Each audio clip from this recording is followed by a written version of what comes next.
Hello, friends at CVRC New Mexico. Came to my attention that when I was presenting a little bit earlier today, that I did not share my screen, so you didn't get to see my slides. And so I'm going to quickly run through that whole presentation slash prompt. It was really like a 10-minute long writing prompt, so that you get to see the homework I did that was supposed to accompany it.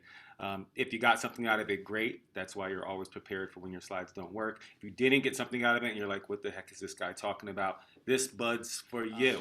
Here we go. Thanks, Kesselman-Jones, for having me. Thank you, Augusta Myers, for that great intro. Let's pretend we're back there. And this workshop is called Participatory Poetics, or as you see on the screen outside of screen or screen inside of screen, six-word memoir. And I'm Hakeem Bellamy.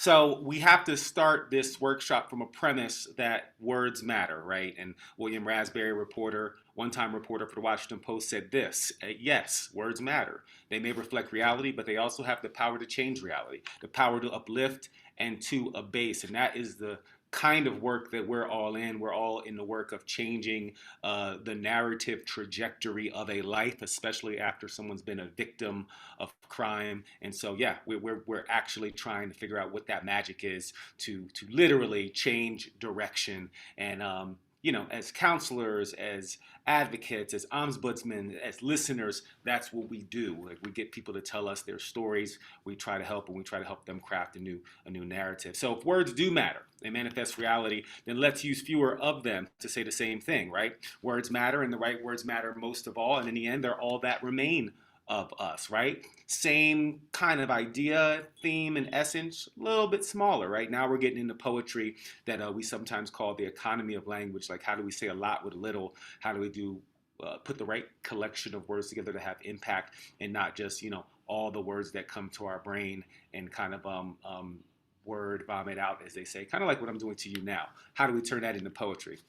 And if we're really good, we can distill it to just 6 words, right? The words that matter always stay. A different author, David Levithan, this was his approach to that same theme that the last 2 authors also had, but we kept getting shorter and shorter and shorter, trying to get to the good stuff and really get to the heart of the matter. So the 6-word memoir format actually is often credited to this small poem by Ernest Hemingway, For Sale, Baby Shoes Never Worn. It leaves so much to the imagination, so much to the mystery. It says a lot with a little, effectively, and begins to paint a picture or have an energy and leave a mark in few words. So I'm gonna ask you to do the same thing today, like when at the advent of this kind of the popularization of this form in the late 90s, early 2000s. It was everywhere, even on the O Network, and the great Oprah Winfrey even wrote one. Hers was Seeking the Fullest Expression of Self, kind of like a personal mission statement or a personal mantra. And when they get nice and short and memorable and impactful, they're almost like prayers, right? And so this science of wordology doesn't necessarily come from poets, right? It's just a cool exercise for us, but it does have its psychological roots in advertising. And so you can see that this article from a few years back from some advertising industry blog, they talk about the 5 rules of effective billboard design and advertising. And what do you know it? Number 2 is keep it short and sweet and safe. Now, when you're looking at a billboard, obviously you're driving at some sort of velocity, so you can't put a book on a billboard, right? You have to keep it small and memorable, right? So they say shoot for a maximum of 7 words or less. That's the science. And then you can see these things like when we used to live in the pre-pandemic world, and we had offices that we used to go to, and we might in our office put these little things on our wall that remind us of the determination or the hustle or our idea of what success is. And these things look familiar to you. I'm sure you see them all the time. They're usually in that little poster thing at Walmart or Target. And they have like these catchy little phrases and slogans. But I like that they actually employ that similar science, that it's more frequency is more powerful than length. And so if I can look at this kind of mantra or dicho, as we say, over and over again, and this saying, it has rhythm, it has energy, it's short enough to memorize, so it kind of sticks, right? Like a bumper sticker. So determination in 6 words is the strength needed to succeed. Is the strength needed to succeed? Like it. Hustle, the only controllable pillar of success, sacrifice. This is actually a 7-word one, so that Billboard framework gave me a little latitude here. Sacrifice comes before success, even in the dictionary. Catchy, right? And sacrifice comes before success because SA comes before SU. Anyway, good math, kind of catchy, has a little bit of riddle in it, and so those are just different ways to kind of come up with your thing. And so, how do we make this applicable to us to kind of get you all in a different mindset today before you get real academic-y and real professional development-y? I want to be in your world for a second, and so I have this. Diagram that I borrowed about it, the ecosystem of crimes victims advocacy, right? And so you can kind of maybe see if you're one of these other agency personnel, are you a criminal justice personnel, are you a client or a victim in this ecosystem, and then the kind of exosystem, and then the macro system is more the levers that contribute or are impacted by the things that happen in this ecosystem. And I imagine that everybody in this conference lives on a different part of this framework, but you have an audience that you are accountable to or that comes to you for help or assistance. And when they come into your office, what is the thing that you are using or saying or hanging on your wall or putting on your desk and turning around and facing them that lets them know what kind of space this is, what kind of services you aim to provide, what kind of resource you aim to be. And that's going to be the practice of our 6-word memoirs today. It's going to be advocacy, just a word I chose because it's a primary word in the title of the work we do. But advocacy, what you say here stays here. That might be something I would hang on my door, outside my office, or up on my wall to let the folks that are coming in to participate in this work with me, that we're going to build with to do this work, that's a value that I have in that I use, a core value that I use in my approach to this work.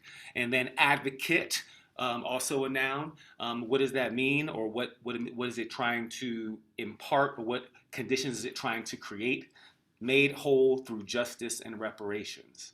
Maybe that's a good distillation into 6 words of our work and what it means and what it does and what it aims to do. Or advocating, verb, right? Finding more than what was lost. Like, what are we trying to do? Finding more than what was taken. Finding more than what was stolen, right? That is a good synopsis if I had to make it short and sweet, even shorter than an elevator pitch of what we aim to do. And it might be nice to have that to look at every day to remind me and remind us why we're here. So now your challenge is to come up with your own 6-word memoir that you would want to turn into some sort of photograph or poster or sign that you would keep in your office. I mean, you could copyright it. I only ask for 10% finder's fee. But anyway, I'm going to shut up and let you guys do a little bit of writing. Come up with your 6, put it in the chat, and then you'll be able to share it, and people will kind of know a little bit, a really little bit. It's kind of like speed dating. They'll know a real little bit about what you do and who you are and what you're trying to accomplish by being here today and by doing the work that you all do.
And I'm just going to hop back in here. I wanted you to know that model that I put up for all of you to look at is not mine. I did not create that. I am not the expert in this work. You all are.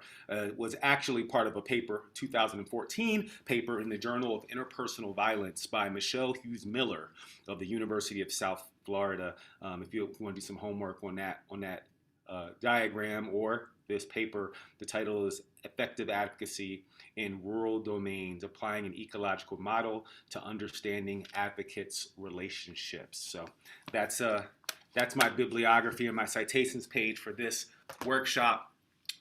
Continue to write. If you need more time, you can always press pause, because now we're doing this in retrospect. We're doing this after the fact. And I know I said put your 6-word memoirs in the chat. Obviously, this might be after the conference is over by the time you get to view this, share this, or partake in it. But it will likely exist on YouTube or in the cyberweb. So then you should just put your 6-word memoir in the chat, and take this exercise and modify it for whatever your realm of expertise is, your conference is, your industry is. But we're really excited that we had to present this workshop for the Crimes Victims Commission, so Advocates Commission, and thank you for that work that you all are doing in New Mexico. And for the Advocacy in Action Annual Conference, which is a person, place, and thing, I wanted to come up with one to leave you with. This was the one I came up with, where support is a team sport, because we know that the wraparound services you provide and put around folks and what is often felt like as their greatest time of need is super critical, and you make sure they're not alone by not doing it alone. So where support is a team sport, I was going to say where community is a team sport, or where love is a team sport. That felt a little bit too mushy. But I'm a poet, so what do you expect? So thank you all for participating, and I look forward to seeing your 6-word memoirs in the future, and thank you for the continued work that you do.